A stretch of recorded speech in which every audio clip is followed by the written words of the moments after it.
अष्टावक्र का टेढ़ा मेढ़ा और विकलांग शरीर देख के यज्ञ कर रहे ब्राह्मणों का समूह उन पर हंसने लगता है। तब अष्टावक्र ने अपने आत्मज्ञान की पराकाष्ठा के दर्शन उन ब्राह्मणों को करवाए। ऐसा करके उन्होंने अपनी दिव्यांगता सिद्ध की और साथ साथ उन ब्राह्मणों की विकलांगता भी सिद्ध कर दी। अगर मानसिक रूप से इन ब्राह्मणों की तरह कोई विकलांग है लेकिन अपने आप को सक्षम समझता है, तो कभी ना कभी कोई अष्टावक्र आके आपको आपकी विकलांगता का परिचय करवाएगा। उनका उद्देश्य आपको नीचा दिखाना नहीं होगा। अगर आप अपने अंधकार से परिचित नहीं होंगे तो प्रकाश कभी नहीं आएगा। अपनी विकलांगता का स्वीकार करो और उसमें ही मनुष्य के लिए दिव्यांगता के द्वार खुल सकते हैं। वर्षों पूर्व एक नेत्र अस्पताल के प्रांगण में ध्यान शिविर रखी गई थी। वहाँ मैंने प्रश्न पूछा था कि आपके सामने 10 करोड़ रुपये रख दिए जाएंगे, आप उसे ले सकते हो, लेकिन शर्त इतनी है कि बदले में आपको आपकी 2 आंखें देनी होगी।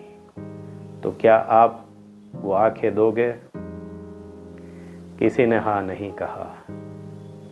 बाह्य नेत्रों और उनके अस्पतालों की महत्वता तब लोगों को समझ में आने लगी।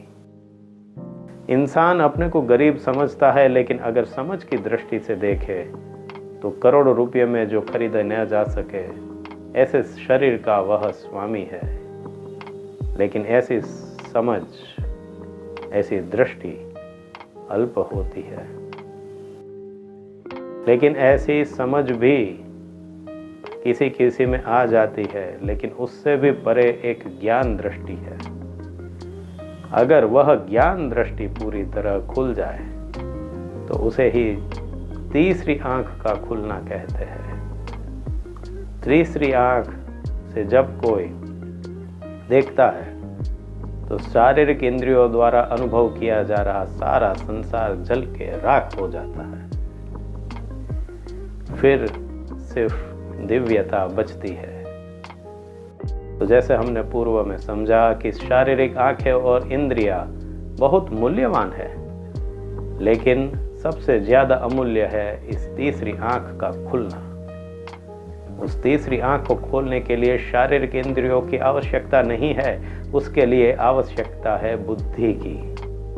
बुद्धि अगर खुल जाए तो अन्य इंद्रियों की शक्ति कितनी मात्रा में है वह मायने नहीं रहता। किसी इंद्रिय का नहीं होना या कमजोर होने को 2 आंख वाले सामान्य लोग विकलांगता कहते हैं, लेकिन जिसकी तीसरी आंख खुली है वह देखता है कि लगभग सभी लोग मन के स्तर से विकलांग है, लेकिन सभी लोग मन के स्तर से ही दिव्यांग हो सकते हैं। इसलिए ज्ञान और ध्यान के लिए गंभीर हो जाओ। मनुष्य जन्म उसी कार्य के लिए है। बाकी शारीरिक इंद्रियां मनुष्य शरीर में ज्यादा मायने नहीं रखती। पशु शरीर के लिए सिर्फ खाना पीना और बच्चे करना, यहाँ तक जीवन सीमित है। इसलिए पशु के लिए शारीरिक इंद्रियों का विशेष महत्व है। लेकिन मनुष्य शब्द का तो अर्थ ही है जो मनन करता है। मनन करने के लिए आपको बाह्य इंद्रियों की ज़रूरत नहीं है, आपको आवश्यकता है ध्यान की। कई बार तो ध्यान में बाह्य इंद्रियों को अवरोधित करना होता है ताकि आंतरिक इंद्रियों पर केंद्रित हो सके। इसलिए बुद्धि को खुलने दो, अपने अंदर ज्ञान ध्यान को प्रवेश करने दो, उसी से सब दिव्यांग बनेंगे।